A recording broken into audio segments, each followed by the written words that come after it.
Bonsoir à tous, j'espère que vous allez bien. Voici les titres de l'actualité de ce mardi 8 novembre 2022.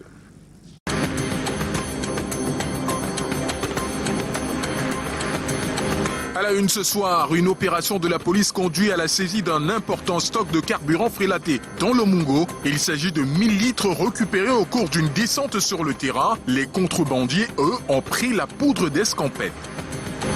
Transition énergétique et défis de développement au cœur de la COP27 en Égypte. L'Afrique souhaite avoir accès à une énergie plus abondante et plus propre tout en continuant à se développer économiquement. Et le 16e numéro de prélude de la Coupe du Monde de Qatar 2022 est consacré ce soir à ces nations qui font encore leur premier pas, mais aussi au rodé de la compétition. Voilà pour les titres.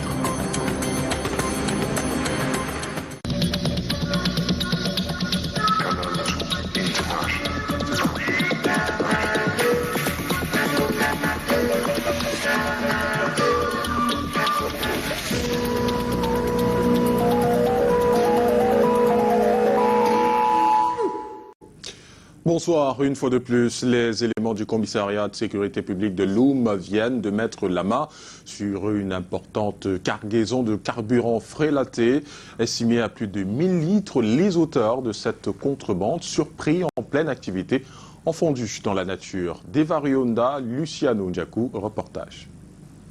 Ce carburant de contrebande s'apprêtait à être écoulé dans le marché noir, au risque et péril des consommateurs. 1000 litres saisis par les éléments du commissariat de sécurité publique de Loum, alors que les contrebandiers se trouvaient en pleine activité. Ces derniers ont pris la poudre d'escampette, laissant derrière eux ces produits illicites. Sur renseignement, nous avons pu mettre la main sur ces 4 fûts, évalués à environ 1000 litres. Les collaborateurs qui sont descendus sur les lieux pour saisir cette cargaison ont malheureusement loupé ces contrevenants qui ont réussi à prendre la fuite. Une opération coup de force des forces de maintien de l'ordre, appréciée à sa juste valeur, saut de temps que le phénomène fait assez de victimes. Non seulement ce carburant, il est de mauvaise qualité, et puis les gens stockent ça dans des maisons provisoires. Le sous-préfet de la ville de Loum, vraiment, je lui tire un grand coup de chapeau avec son état-major.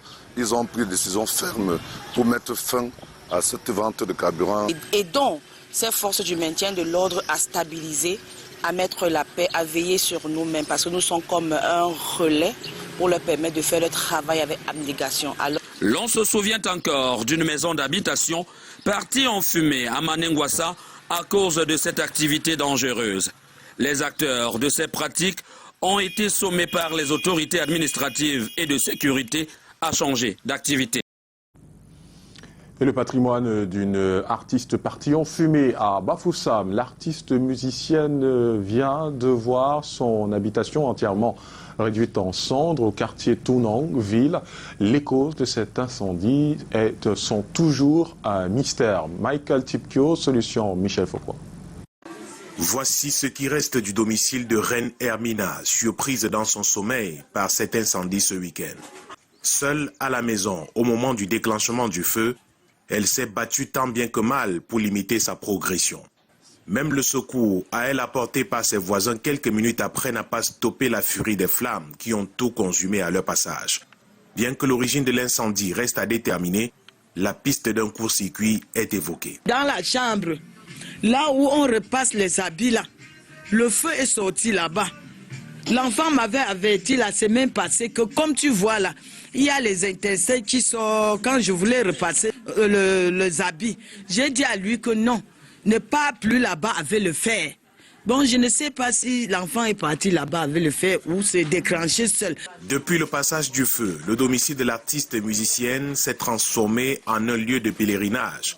Membres de sa famille, amis, connaissances et curieux lui rendent une visite de réconfort. Comme vous me voyez là, les habits que j'ai portés comme ça, là, ce sont mes camarades qui viennent me donner les habits comme ça. Tout l'argent de la réunion, l'argent des gens qui étaient à la maison, Les gens sont tout brûlés. J'ai peur qu'elle choque. L'acte de mon enfant, c'est brûlé dedans. Avec tous ces dossiers qu'elle devait envoyer lundi, j'ai passé le temps qu'à la sous-préfecture 2e de Bafoussam pour arranger et modeler tout ça. Malheureusement pour moi, on m'a demandé que si je ne viens pas demain avec le dossier, l'enfant ne compose. Le rite d'extinction du feu se poursuit sur place.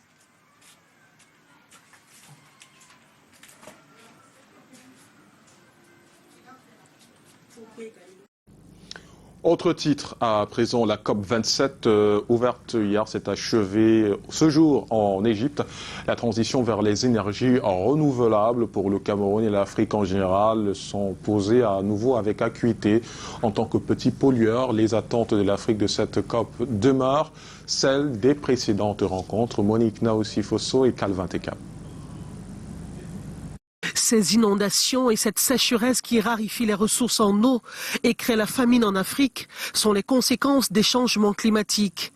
Pourtant, c'est le continent qui émet moins de 4% des émissions globales des gaz à effet de serre. Au précédent COP, des engagements ont été pris par les grands pollueurs pour financer la transition énergétique de l'Afrique, tout en assurant son développement. Les énergies renouvelables ayant un coût à supporter. L'Afrique attend les financements pour opérer sa transition écologique, énergétique.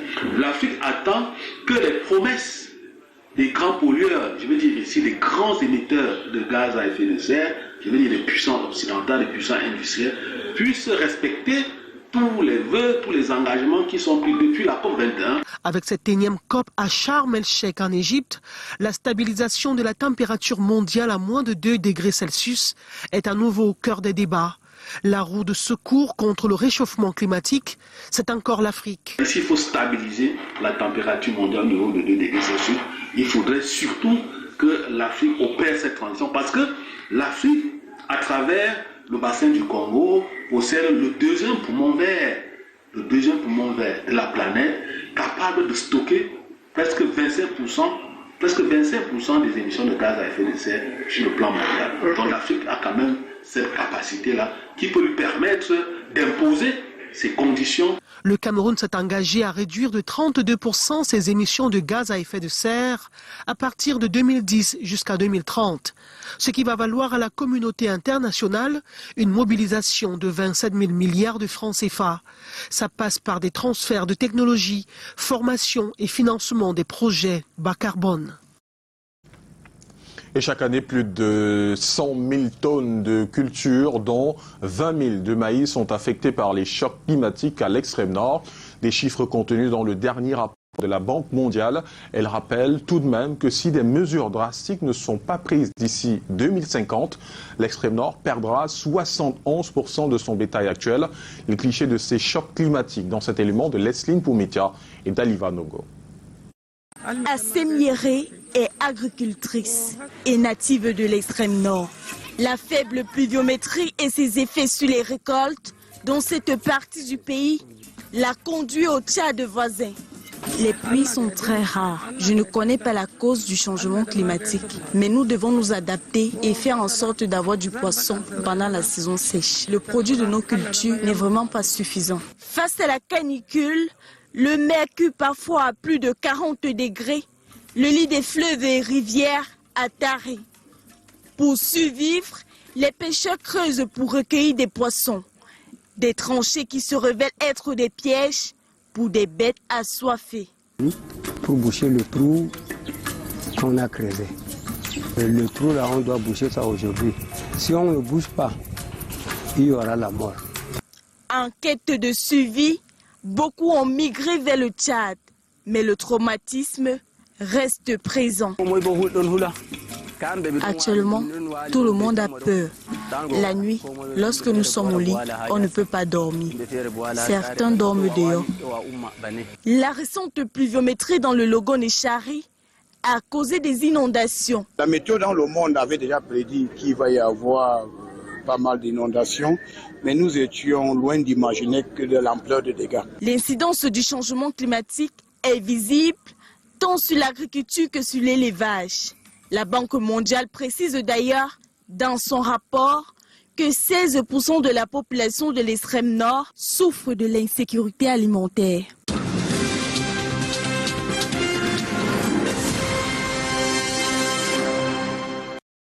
Et COP27, le rendez-vous planétaire de la lutte contre le réchauffement climatique, s'est achevé ce jour à Sharm el-Sheikh, en Égypte. Et ce soir, dans la chronique économique, nous questionnons les conséquences économiques de ces mutations climatiques. Et nous en parlons avec Monique Naoussi-Fosso, déjà en plateau. Bonsoir Monique.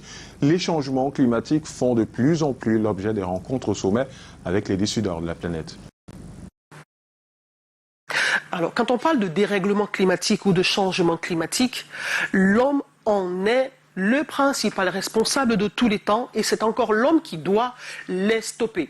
Les migrations, partir d'un point A vers un point B, on utilise les voitures, les avions, les bateaux, des moyens de transport qui sollicitent des énergies polluantes comme le gaz, comme le pétrole parfois, ce sont des sources d'émissions de gaz à effet de serre qui altèrent la couche d'ozone.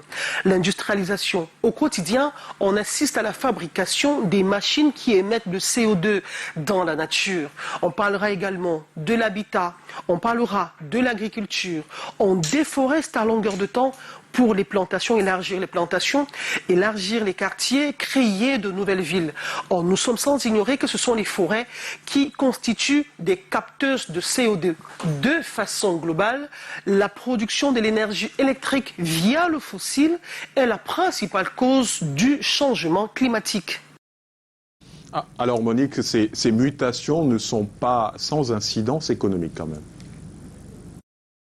Alors, Jocelyn Kanga, quand on parle par exemple des inondations, il y a l'activité agro-pastorale qui est en arrêt. Les plantations sont dévastées. C'est le cas de l'extrême nord Cameroun où on chiffre des pertes en termes de milliards de francs CFA. La ville de Douala, c'est une zone littorale. Quand tout est inondé, il y a arrêt d'activité et donc les pertes économiques sont incalculables. Alors, les conséquences des cyclones, les conséquences des fortes températures, de fortes inondations avec glissement de terrain sont dévastatrices. Or, quand on parle de phénomènes météorologiques extrêmes, on parle de destruction des récoltes qui aboutit à la famine. La vie chère, les cours d'eau se dessèchent et on aboutit également aux tensions sociales car les uns et les autres se bagarrent pour accéder aux moindres ressources vitales qui existent encore. Solution préconisée, à investir suffisamment dans les énergies moins polluantes, les énergies propres, les énergies renouvelables. On en dispose. Nous avons le solaire, on a l'éolien, on a la biomasse, on a la biothermie, on a l'hydroélectricité. Adapter nos comportements en fonction des résultats que nous voulons atteindre. Merci Monique Naoussi-Fosso. Et dans la suite de ce 19h50, la mairie de la ville de Douala en guerre contre les constructions anarchiques. Elle a lancé une opération pour traquer ceux qui construisent sans permis. Et petit exercice ce soir pour les Yaoundéens. Connaissez-vous le nom de la rue de votre lieu de service? C'est la question que nous vous posons ce soir à l'occasion de la célébration de la journée de l'urbanisme. Et en sport, le 16e numéro des préludes de la Coupe du Monde Qatar 2022 fait la part belle aux Bleus et aux doyens de la compétition. Dans l'actualité ce soir, à l'hôpital La Cantini de Douala, on mène une guerre contre l'hydrocéphalie. Au front de cette bataille, des neurochirurgiens français. Et pendant une semaine, ils vont effectuer des opérations chirurgicales sur les enfants souffrant de cette maladie. Monique, Mireille Flore, des Fofotso et Marius Kosso. Plus d'une vingtaine d'enfants souffrant d'hydrocéphalie déjà enregistrés. Ils vont bénéficier d'une opération chirurgicale à l'hôpital La Cantini de Douala durant toute cette semaine. Ceci dans le cadre de la mission bordelaise, grâce au partenariat qui existe entre cet hôpital et le CHU de Bordeaux. Nous avons amené presque une demi-tonne de matériel spécifique et puis donc grâce à l'équipe et notamment Pierre Strub qui est présent et les autres membres de l'équipe, nous avons pu mettre en place ce matériel au bloc opératoire. Et deuxièmement, c'est avec le docteur Ewané avoir une consultation de tous les cas potentiellement opérables. Donc nous avons passé la matinée à faire cette démarche d'identification des cas, retenir les indications et les programmer. Nous avons d'ores et déjà programmé deux cas cet après-midi. Ces médecins français sont accompagnés par leurs confrères camerounais. Il est question de donner la possibilité aux parents qui n'ont pas de moyens de faire traiter leurs enfants. Qui normalement coûte des millions de francs. nous sommes à des dizaines, à moins de 100 000 francs pour la prise en charge de ces pathologies. Donc, les patients bénéficient pratiquement gratuitement, des examens, de la prise en charge, des soins post-opératoires également. Et ce qui fait donc que ces patients sont porteurs des implants, on va dire, des valves, qu'ils vont garder dans leur corps pendant un bon bout de temps. Ils vont bénéficier d'une chirurgie endoscopique, ici, par le biais du matériel qui est déjà là. Donc ce sont des patients qui vont bénéficier cela à des coûts vraiment, vraiment réduits. L'hydrocéphalie est une maladie évitable. Plus tôt les séquelles sont découvertes, l'enfant a plus de chances d'être rétabli. Et les lampions se sont éteints ce jour sur les travaux de la première session ordinaire de l'année 2022 du Parlement de la CEMAC. 30 jours de délibération des députés marqués par la présentation de l'évolution de la communauté économique et monétaire d'Afrique centrale et son budget pour le compte de l'exercice 2023. Les détails avec Karel Mezatachouya et Serge Alain Ziebou. Il y a eu des avancées en 2022 dans la marche de la communauté économique et monétaire d'Afrique centrale. Ce, en dépit des tensions de trésorerie, les crises épidémiologiques diverses, doublées de faits économiques dévastateurs, dus aux restrictions imposées par le coronavirus. L'Afrique centrale est capable de libérer des potentialités insoupçonnées pour son développement social et économique, à la seule condition, et j'insiste là-dessus, de construire et de consolider les solidarités. C'est dans ce contexte qu'a été conçu le budget 2023. Plus de 72 milliards 187 262 000. Prévision budgétaire à la baisse d'un peu plus de 2 milliards 937 874 000. Cette baisse a été globalement répercutée au niveau des budgets des institutions. Autre indication que l'histoire retiendra. En parcourant le journal de débat de cette session, le dépôt par le président de la Commission sur le bureau du Parlement du projet d'avis sur la mise en place d'un cadre harmonisé de la fiscalité incitative relativement à l'exportation des produits de bois transformés. Et le plan d'urbanisation de la ville de Douala subit l'accroissement anarchique des nouvelles habitations, très souvent construites sur des zones à risque et mettant en danger la vie des populations. Une situation qui contribue à l'entretien des inondations. Et la mairie de la ville de Douala vient de se lancer dans une opération visant à stopper le phénomène. Junior Ossin et Henri Tina. Ici, un immeuble à risque, près d'un effondrement de terre. Là-bas, une maison construite sans permis de bâtir et jetée à l'abandon. Des immeubles, dans de telles situations, il y en a des milliers à Douala. Nous autres, les pauvres comme ça, quand on vient dans les quartiers comme ça, on est obligé de construire pêle-mêle. À la fin, s'il y a les roues qui passent, on va subir. Je trouve que ce n'est pas du tout normal. Et que pour se construire, il faut qu'on respecte un certain nombre de choses. Aller jusqu'à la communauté, avoir un permis de bâtir. Les constructions anarchiques deviennent dès lors une véritable préoccupation pour la communauté urbaine de Douala. Depuis quelques semaines, cette dernière rend public de nombreux communiqués annonçant l'identification des constructions érigées sans permis de construire et ou construites sur des zones à risque. Si on ne dispose pas d'un permis de construire, on s'expose à la démolition de son ouvrage. Il y a également des sanctions administratives, notamment des sanctions pécuniaires. Engagée dans la phase de répression, la communauté urbaine de Douala maintient encore le ton de la sensibilisation en invitant les uns et les autres à prendre connaissance des actes d'urbanisme auprès du guichet unique de Douala. Pour obtenir un permis de construire, c'est très simple. Il faut constituer un dossier de demande de permis de construire à déposer au sein du guichet unique de la communauté urbaine de Douala.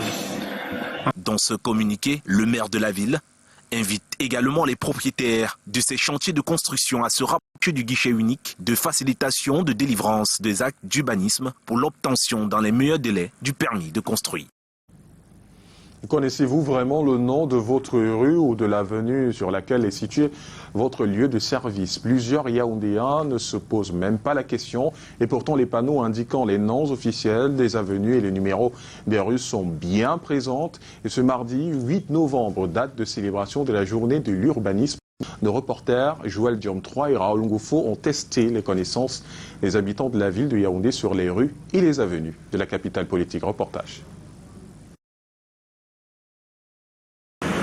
C'est ici, en face de la plaque de l'avenue Général Foch, plus connu sous l'appellation Ancien Capitole, que nous démarrons notre test de connaissances sur les rues et avenues de la ville de Yaoundé, mais les bonnes réponses se font rares. Je ne connais pas le nom de la rue. De l'avenue, j'entends parler, mais je ne sais plus très bien où ça va.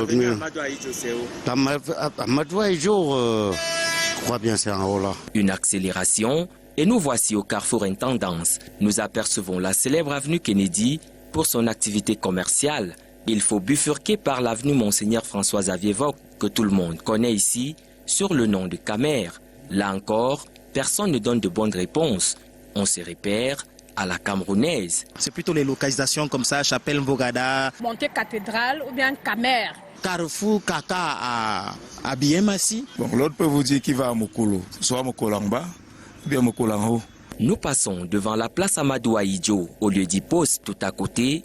Voici le boulevard du 20 mai et son monument « J'aime mon pays ». Au cours de notre périple, nous longeons le boulevard de la Réunification où se dresse fièrement le monument éponyme et nous tentons de se rendre au boulevard du Cinquantenaire en taxi, perdu. Avenue du Cinquantenaire. Avenue du Cinquantenaire. Tout comme la quinzaine de chauffeurs de taxis stoppés, vous vous demandez certainement où se trouve l'avenue du Cinquantenaire. Eh bien, c'est cette voie en face du stade Omnisport, Amadou Aïdjo. Et un mois après la rentrée académique, les étudiants poursuivent sereinement les cours, mais l'heure du déjeuner ou du dîner est presque toujours un moment de stress. Avec de petits budgets, il faut pouvoir se nourrir. Seule solution, être constamment au pain sec et à de l'eau. Nos reporters Janice Kamga et Michel Foucault ont fait un tour à l'université de Yaoundé 1. Au menu, c'est bourratif à coup sûr. Il est midi à l'université de Yaoundé 1 et c'est l'heure du déjeuner. À l'extérieur du campus, les étudiants se massent par petits groupes autour de tourne d'eau ou de vendeurs ambulants. Bon, c'est même chez eux qu'on mange parce qu'ils sont moins chers. Il y a les restos là-bas, bon, partout, il y a les classes, il y a les riches, il y a les pauvres. Donc nous, on gère chez les ambulants. Là. Ce qui fait problème, c'est le prix, en fait. Parce que quand je veux peut-être un plat omelette, tout ça, je veux peut-être les 1000 francs, les trucs comme ça. Et aussi le temps. Parce que tu ne veux pas t'asseoir, manger, tandis que le prof encore le fait court. À l'intérieur, les restaurants universitaires sont déjà opérationnels.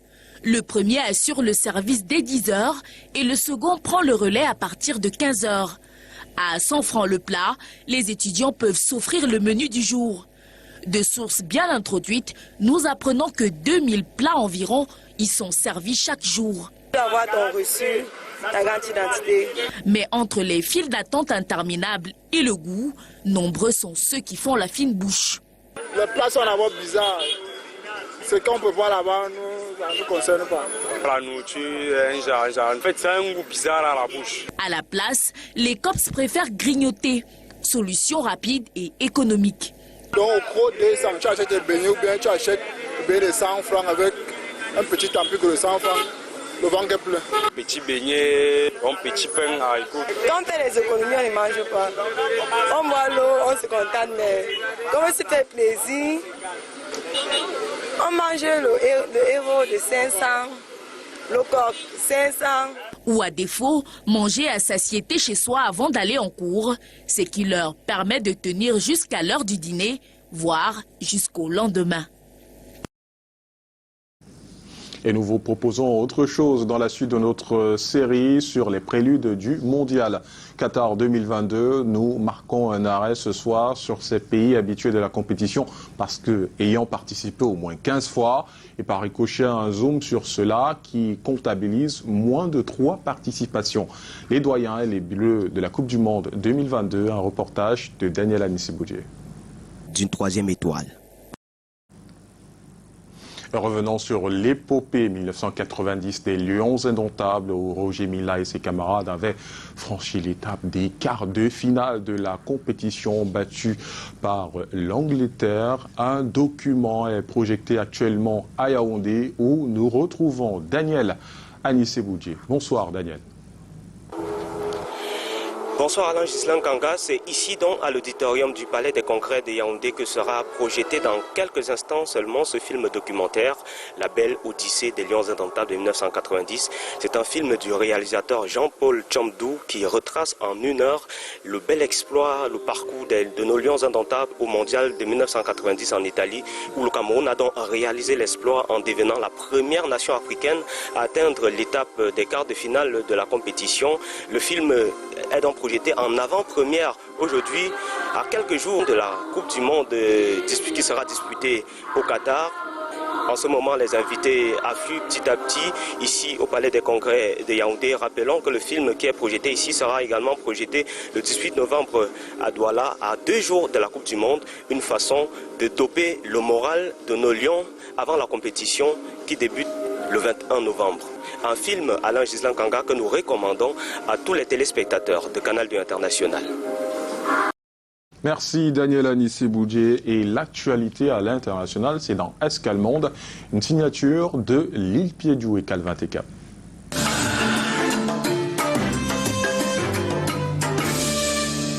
Messaouda n'a pas 30 ans, mais peut déjà témoigner de ce que la vie peut offrir de plus terrible. Durant 18 jours, l'année dernière, elle a été séquestrée et violée par des bandits dans une forêt entre le Niger et le Nigeria. Dans un premier temps, ils étaient venus vendredi et avaient emporté nos vaches. Le lendemain, samedi, ils étaient revenus, mais cette fois pour nous kidnapper.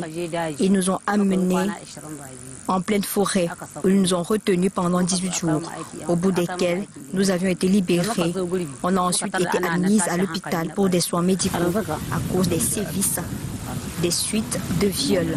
Son récit fait écho à des milliers d'autres au Nigeria, où des hommes armés, des bandits, font régner la terreur dans les brousses du Nord.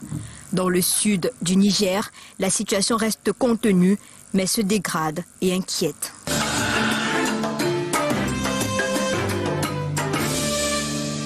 Dans le sud-est de l'Ouganda, où le Nil entame son périple de 6650 km vers la mer Méditerranée, des usines situées à quelques encablures du fleuve déversent leurs déchets directement dans le plus long fleuve d'Afrique avec des conséquences dangereuses. Je m'attends à ce qu'un jour les gens cessent de venir pêcher ici, car ils n'auront plus de raison de le faire. Ils perdront du temps, comme 3 jours sans rien faire et rentreront chez eux les mains vides.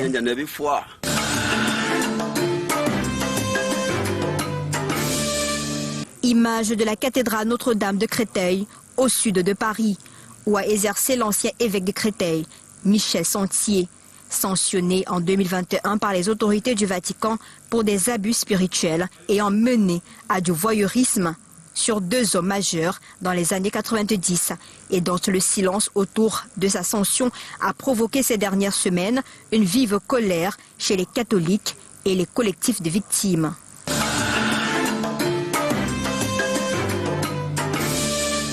L'ex-président américain Donald Trump, qui flirte avec une nouvelle candidature à la Maison-Blanche, a promis une très grande annonce pour la semaine prochaine, au moment où les Américains votent pour des élections de mi-mandat cruciales.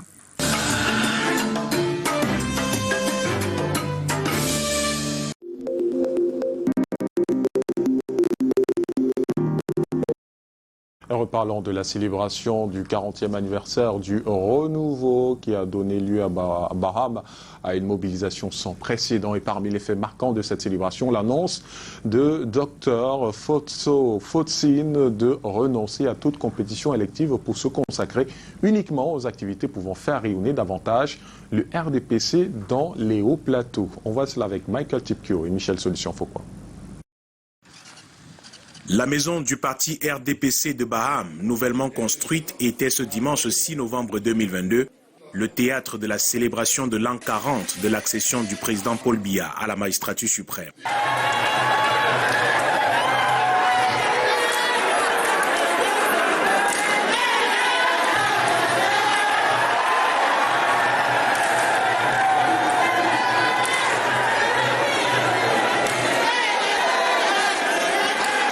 Militantes, militants et sympathisants se sont donné rendez-vous dans cette somptueuse bâtisse pour magnifier les œuvres du renouveau en 40 ans de magistère à la tête du Cameroun.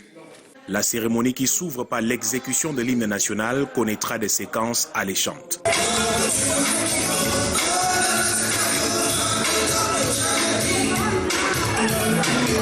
L'annonce qui aura surpris toute l'assistance a été celle de l'honorable Dr Fotso Faustine.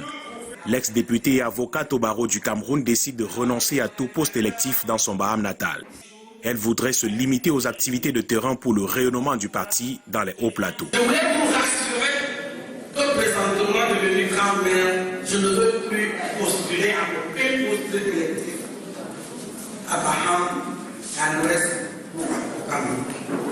Je vous le promets. Et je voudrais vous dire que nous avons ensemble choisi notre loi au Camp Mars comme le parlementaire au plateau. Et nous allons tous le soutenir jusqu'à la gare. Des différentes interventions, l'on retient que Baham et les hauts plateaux ont bénéficié en 40 ans du renouveau de beaucoup de réalisations. Une transformation sociétale à mettre à l'actif de Paul Biya, le grand bâtisseur. Les élites qui ont tous, comme si on s'était entendu, même dans le discours écrit, demandé que cette mobilisation se renforce toujours davantage derrière son excellent Paul Biya. Et nous l'avons ressorti, comme vous l'avez suivi, le contrat spécial qu'il y a entre Baham et le président Biya. Entre les hauts plateaux, qui est une des filles aînées du renouveau, et le président Biya. Comme à l'accoutumée, l'honorable docteur Fotso Faustine n'est pas venu les mains vides. En dehors des grandes promesses faites pour la vie du parti à Baham, elle a offert du riz en grande quantité aux femmes présentes. Un acte qui vaut tout son pesant d'or. Le thème de ce jour nous demande de nous rassembler autour du président Biya et nous le ferons.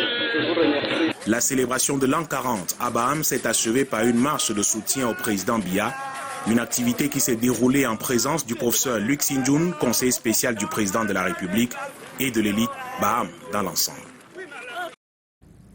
300, c'est le nombre de jours que Samuel Eto'o Fils a déjà passé à la tête de la Fédération camerounaise de football. L'ancien goléador des Lions indomptables est l'invité de Rodrigue Tongué dans quelques minutes sur les antennes de Canal 2 International. Et ça se passera dans notre studio 2 où est déjà bien installé Rodrigue. Bonsoir Rodrigue, est-ce que tout est prêt pour ce grand rendez-vous?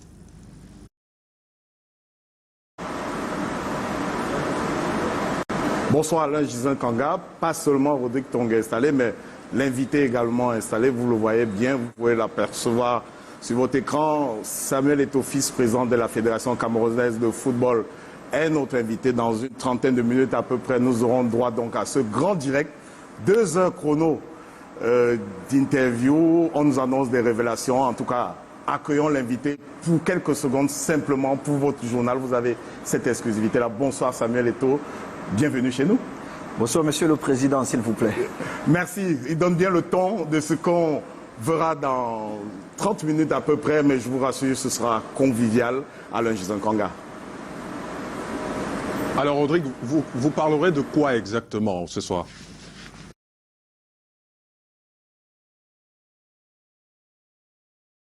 La préparation de la Coupe du Monde, naturellement, c'est la veillée d'armes quasiment. Vous connaissez le calendrier. Demain, les Lions vont livrer le match de gala, une sorte de match d'adieu. Et puis, nous allons dresser le bilan de 320 ou 325 jours à peu près du président Samuel Eto'o à la tête de la FECAFOOT. Et nous parlerons de la compétition, l'organisation des compétitions et du management de la FECAFOOT. Vous savez, la Fédération camerounaise de football a toujours connu un management spécifique.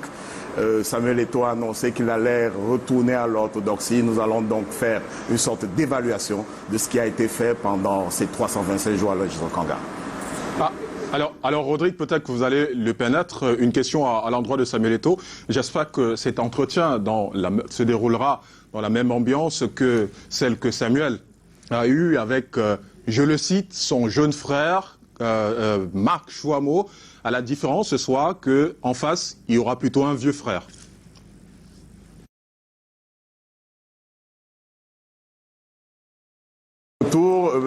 Je peux retranscrire pour vous. Alain Gisin Kanga veut savoir, Samuel Eto'o Fils, Monsieur le Président, veut s'assurer que ça va se passer dans les mêmes conditions qu'avec Marc Chouam au samedi dernier, au moment du dévoilement du maillot des Lions. Vous lui indiquiez que c'était votre jeune frère et que ça se passait dans la convivialité. Ah, mais bien sûr, ça se passera très bien.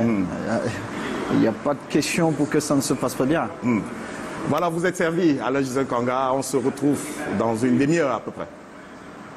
Merci beaucoup Rodrigue Tonguet. Et tout à l'heure, à partir de 21h, cet entretien avec Samuel Eto'o-Fils et Rodrigue Tonguet. C'est ici que nous refermons ce journal.